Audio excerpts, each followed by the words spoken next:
Hello students, हम लोग पढ़ रहे थे ये कॉम्प्लेक्स नंबर। कॉम्प्लेक्स नंबर में हमने आपको काफी इंपॉर्टेंट 3-4 लेक्चर प्रोवाइड कर दिया। उसको आप पढ़ कर के आए, बेसिक्स एकदम क्लियर हो जाएगा। फिर ये आगे के कॉन्सेप्ट आपको बहुत ही अच्छे से समझ आएगा। ठीक, तो बिना टाइम को वेस्ट किए हुए let us now start the session. हम लोग पढ़ने वाले हैं आज समृद्ध संख्या का ध्रुवीय तथा त्रिकोणमितीय रूप, polar and trigonometric form of complex number. Polar and trigonometric form of complex number. ठीक, तो मान लीजिए कोई कॉम्प्लेक्स नंबर है z बराबर a plus iota b। z बराबर क्या है? a प्लस आयोटा b है।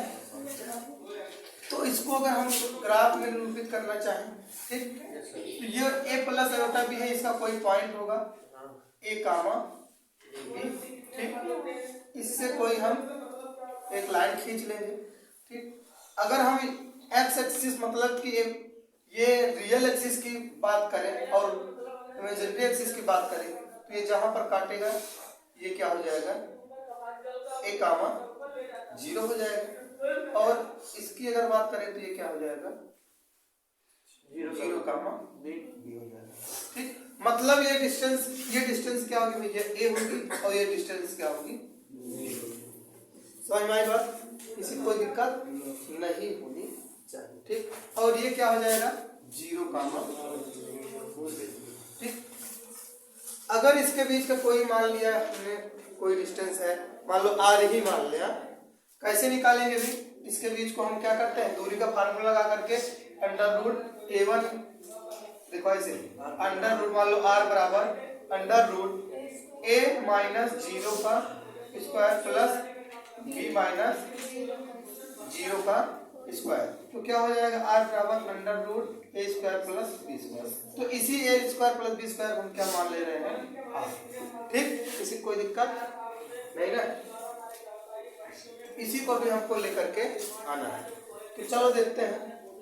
इस तरह से क्या बन गया एक, अगर इसको हम डार्क कलर से दिखाएं तो ये क्या बन गया? एक त्रिभुज बन गया। ये ओ पी क्यू।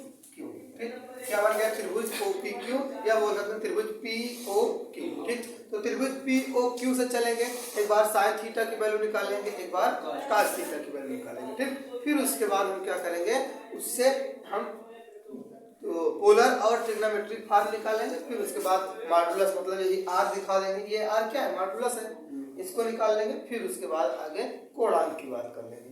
बात समझ में आई? तो चलो हम क्या लिखेंगे? त्रिभुज पी ओ क्यू से, ठीक, कास थीटा बराबर क्या होता है? आधार बटे कर्ण। आधार क्या है? ए, कर्ण क्या होगा? आर। तो क्या हो जाएगा? ए अपान आर। किसी को दिक्कत? ये इधर गुणा हो जाएगा तो ए बराबर आर कास थीटा। इक्वेशन, किसी को दिक्कत नहीं होनी चाहिए। फिर साइन थीटा बराबर लंब बटे आधार, लंब बटे कर्ण, बी अपान आर, तो बी अपान आर। ठीक, ये इधर आ जाएगा तो बी बराबर हो जाएगा r sine theta. Equation second. ठीक, किसी को कोई दिक्कत नहीं होनी चाहिए। अब क्या करो, ए और बी का मान कॉम्प्लेक्स नंबर में रख लो। ठीक, तो चूंकि the value of A and be putting in equation of complex number, मतलब जो कॉम्प्लेक्स नंबर का समीकरण है उसमें हम रख लेंगे। ठीक, चूंकि समृद्ध संख्या z बराबर a प्लस आयोटा b है, तो ये z बराबर a के स्थान पर क्या रखेंगे? r cos theta plus iota b के स्थान पर r sin थीटा। ठीक, किसी कोई दिक्कत? z equal to r in bracket cos theta plus iota sin theta.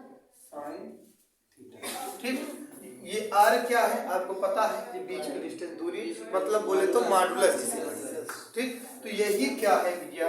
ये कॉम्प्लेक्स नंबर का ट्रिग्नोमेट्रिक या बोल लो पोलर फॉर्म है, मतलब ध्रुवीय तथा त्रिकोणमितीय रूप है। किसी कोई दिक्कत यहाँ बताओ।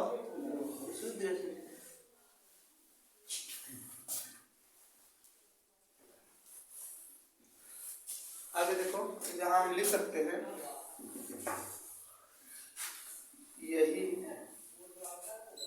यही सम्मिश्र संख्या का त्रिकोणमितीय रूप। कैसे त्रिकोणमितीय रूप से देख रहे हैं आप, त्रिकोणमितीय कास और साइन मिल गया, त्रिकोणमितीय रूप है। और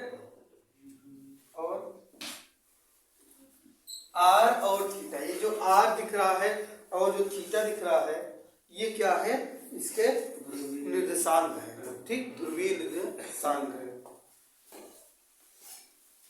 और आर का मान थीटा पी के ध्रुवीय निर्देशांक है, ठीक। इसको कहाँ लिखेंगे, इसके नीचे लिखेंगे, ठीक। अब यहाँ से आगे चल थोड़ा सा, अब आगे क्या करेंगे, इसी आर की वैल्यू को हम कैलकुलेट करेंगे। कैसे कैलकुलेट करेंगे आपको पता है, ठीक। कैलकुलेट करने को तो एक शॉर्टकट तरीका है, इसको हम बीच की दूरी का फार्मूला लगा देंगे, वो तो पता ही है। और भी एक फार्मूला पता है, मतलब ये तरीका है, जो ए और बी है इन दोनों को क्या करो, स्क्वायर करके जोड़ दो। क्या करो, स्क्वायर करके जोड़ दो, तो हमको क्या मिलेगा, आर की वैल्यू मिल जाएगी, ठीक। तो समीकरण 1 और 2 का वर्ग करके जोड़ने, ठीक। समीकरण 1 और 2 का वर्ग करके जोड़ने पर, तो समीकरण 1 और 2 कौन से हैं, तो क्या हो जाएगा इधर भैया, A square plus B square, इधर हो जाएगा आपका A square plus B square is equal to R square sine square theta, sorry कहाँ गया, ए का R square cos square theta, R square cos square theta plus are square sine square theta, ठीक। क्या चीज, इस चीज की नहीं हम बात कर रहे हैं, हम बात कर रहे हैं समीकरण 1 और 2 की। समीकरण 1 का वर्ग करो और समीकरण 2 का वर्ग करो और जोड़ दो, ठीक।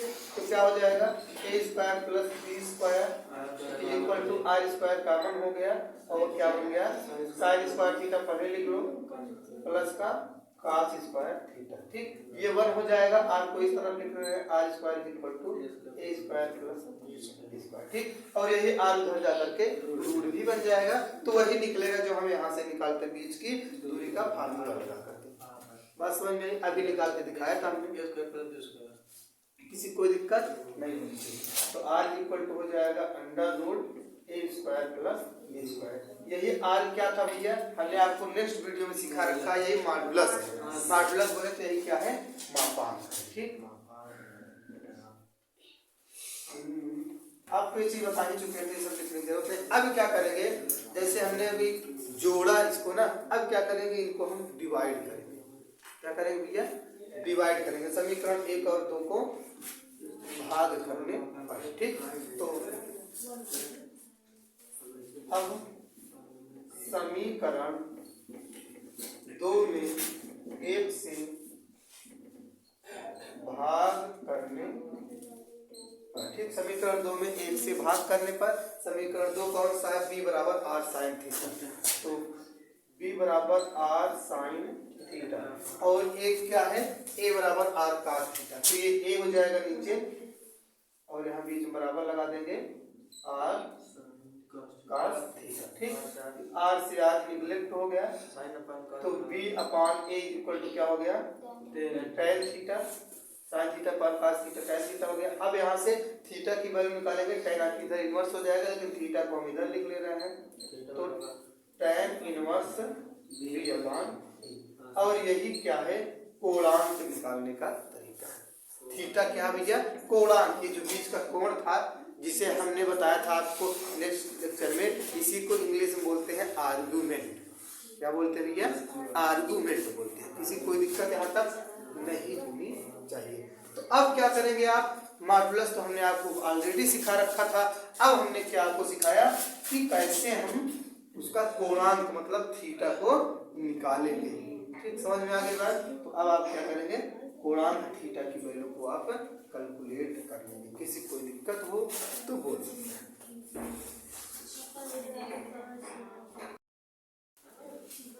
अब देखिए भैया, इसको नोट करने के बाद हम लोग और भी थोड़ा सा समझेंगे आगे। इसको मिटा रहे हैं थोड़ा सा। जैसे हमने क्या किया, आर की वैल्यू को निकाल लिया और थीटा की वैल्यू को निकाल लिया। थीटा क्या है, थीटा एक प्रकार का कोणांक है। थीटा क्या है, कोणांक। जो आपको क्वेश्चन से मिलेगा कि कोणांक ज्ञात कीजिए, मतलब आर्ग्यूमेंट निकालिए। ठीक, तो इसका यूज होने वाला है। तो ये कोणांक की वैल्यू कब हमको लेना है, कब नहीं लेना है, इसके लिए थोड़ा सा नोट पॉइंट पढ़ना है।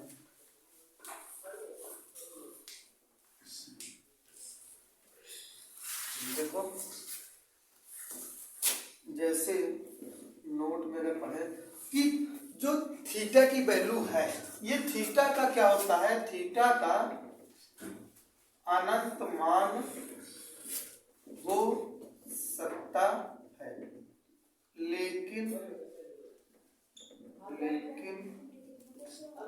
थीटा क्या होगा, पाई से छोटा होना चाहिए। थीटा क्या होना चाहिए, पाई से छोटा होना चाहिए, माइनस पाई से छोटा होना चाहिए।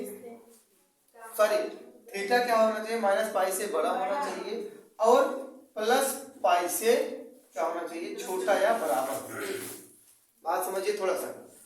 माइनस पाई से क्या हो, बड़ा हो, या प्लस पाई से छोटा या बराबर हो। इसी के बीच में जो थीटा की वैल्यू आएगी उसी को हम लेंगे।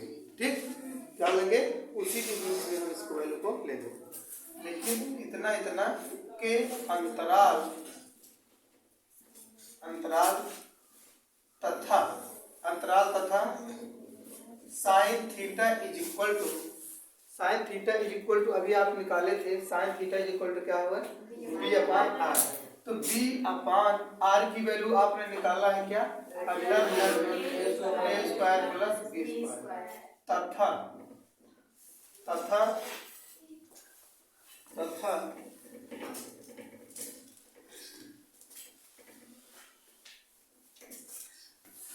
तथा कास थीटा, यहाँ लिख दे रहे हैं cos theta is equal to, अभी आपने निकाला था यहाँ से, ये क्या, बी अपान, सॉरी हाँ ठीक, ये वाला ना, कास थीटा से आप क्या निकाले थे, ए अपान आर बराबर कास थीटा, यहाँ से समीकरण 1 से, तो ए अपान आर बराबर कास थीटा। तो ए अपान आर की वैल्यू इतना अभी निकाले थे, तो क्या होगा, ए स्क्वायर प्लस बी स्क्वायर को संतुष्ट करता है, वही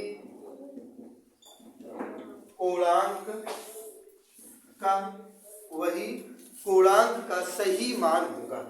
वही कोणांक का सही मान, या हम बोल सकते हैं मुख्य मान कहलाता है। ठीक, बात समझ में, मतलब ये है कि वो क्या होना चाहिए, माइनस पाई से बड़ा होना चाहिए, माइनस 180 से बड़ा, और प्लस 180 से क्या होना चाहिए, छोटा या बराबर होना चाहिए। और साइन थीटा बराबर इतने को वो क्या करे, संतुष्ट करे, और कास थीटा बराबर इतने को संतुष्ट करे, तो क्या होगा, वही थीटा का कोणांक होगा, या वही थीटा का मुख्य कोणांक कहलाए। ठीक, किसी कोई दिक्कत नहीं होनी चाहिए। तो इसको आप नोट पॉइंट में लिख लें, फिर आगे हमें इसका बेस्ट एग्जाम्पल करा दें।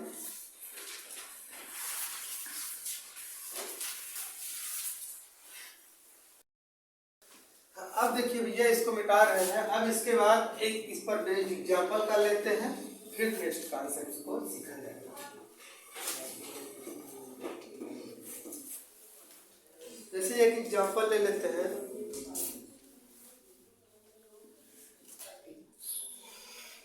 वन माइनस आयोटा रूट 3 का ध्रुवीय रूप निकालिए। ठीक, फिर 1 माइनस आयोटा रूट 3 का ध्रुवीय रूप निकालिए। ठीक, तो सॉल्व कैसे करेंगे, ये क्या है, कॉम्प्लेक्स नंबर है, z बराबर 1 माइनस आयोटा रूट 3। तो इसका ध्रुवीय रूप क्या हो जाएगा? ध्रुवीय रूप जैसे अभी हमने आपको प्रूव करा के है ना, जेड बराबर r in bracket cos theta plus iota sine theta. तो ये प्रूव करा के आया हमने अभी आपको। तो जब वहां क्या था, complex number A plus iota भी था तब निकला था, जब z बराबर a प्लस आयोटा भी था तब निकला था z बराबर r in bracket cos theta plus iota sine theta निकला था। जहां पे यहाँ पर माइनस है तो यहाँ क्या हो जाएगा, माइनस हो जाएगा। ठीक, किसी कोई दिक्कत नहीं होनी चाहिए। ठीक, क्योंकि z का ध्रुवीय रूप का r in bracket cos theta minus iota sine theta. ठीक, ये क्या है, जेड मतलब कॉम्प्लेक्स नंबर का ध्रुवीय रूप। ये तो आप ऐसे लिख सकते हैं, नहीं समझ में आ रहा है तो ध्रुवीय रूप जेड बराबर r cos theta in bracket में और माइनस साइन थीटा।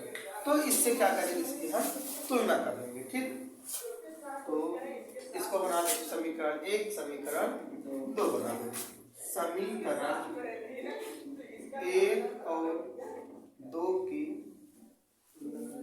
तुलना करने पर सिंपल सा फंडा ये है, जो भी कॉम्प्लेक्स नंबर रहेगा उसका हम क्या करेंगे, ध्रुवीय रूप से तुलना कर देंगे। ठीक, कॉम्प्लेक्स नंबर के फार्म में इस फार्म में नहीं रहेगा तो हम उसको बदलेंगे। मान लो कभी कभी आपको आयोटा का पावर 7, 8, 9 कुछ भी दिया रहे तो उसको हम जनरल फार्म में लेकर के आएंगे।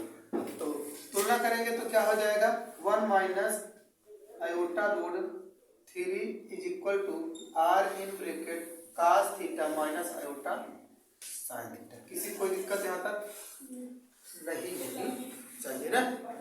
तो अब यहाँ से क्या करेंगे हम,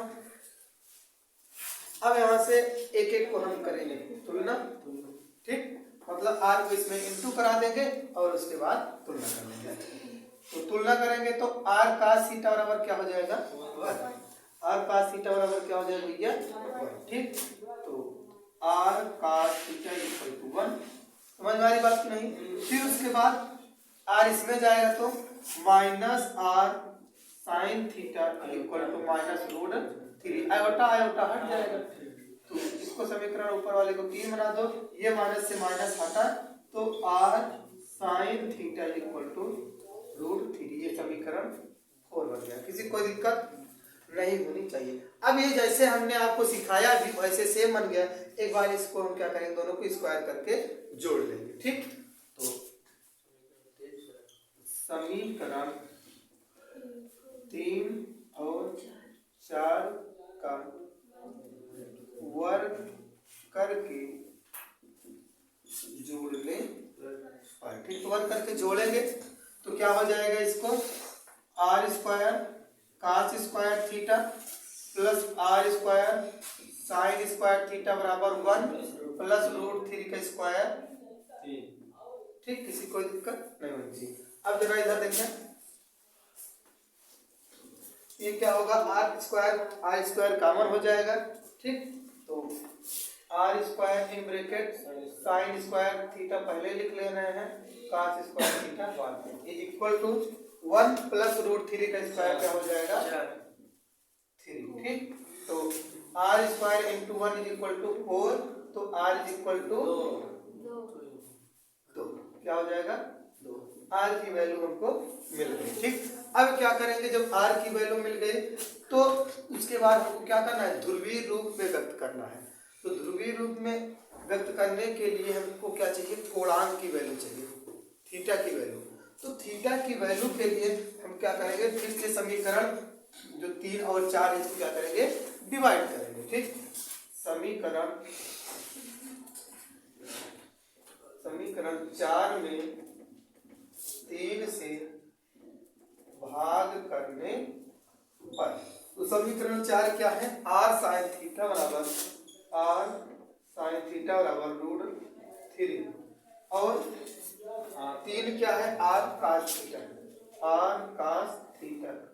ठीक, बीच में इक्वल लगा दो, अपान में 1। ठीक, r cos theta equal to 1। तो आर से आर कट गया, sine theta upon cos theta equal to tan theta हो जाएगा। tan theta equal to root 3 तो tan theta is equal to ये क्या हो जाएगा tan 60 और 60 को हम पाई बदलेंगे तो पाई बाई 6। किसी कोई दिक्कत यहाँ तक नहीं होनी चाहिए। tan से tan निगलेक्ट हो जाएगा, थीटा और पाई बाई 3। अब हमको मिल गया थीटा और r की वैल्यू। तो हम जानते हैं ध्रुवीय रूप क्या होता है, ठीक। क्योंकि z बराबर r cos theta minus iota sine theta, ठीक। तो थीटा और r की वैल्यू को हम क्या करेंगे, इसमें रख देंगे और हमको आंसर मिल जाएगा। तो इधर देखिए थोड़ा सा ज्यादा काम है। तो z बराबर r के स्थान पर r की वैल्यू 2, ठीक। फिर उसके बाद cos थीटा की वैल्यू कितना है, यहाँ पर देखो pi by 3 minus iota sine theta की वैल्यू पाई बाई 3, ठीक। यही क्या है, इसका पोलर फॉर्म है, ठीक।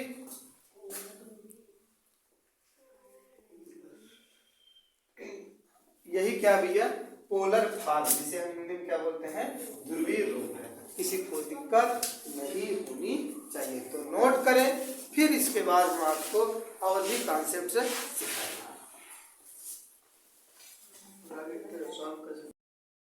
हाँ, तो आज जितना पढ़ा दिए भैया, आज के लिए इतना काफी है।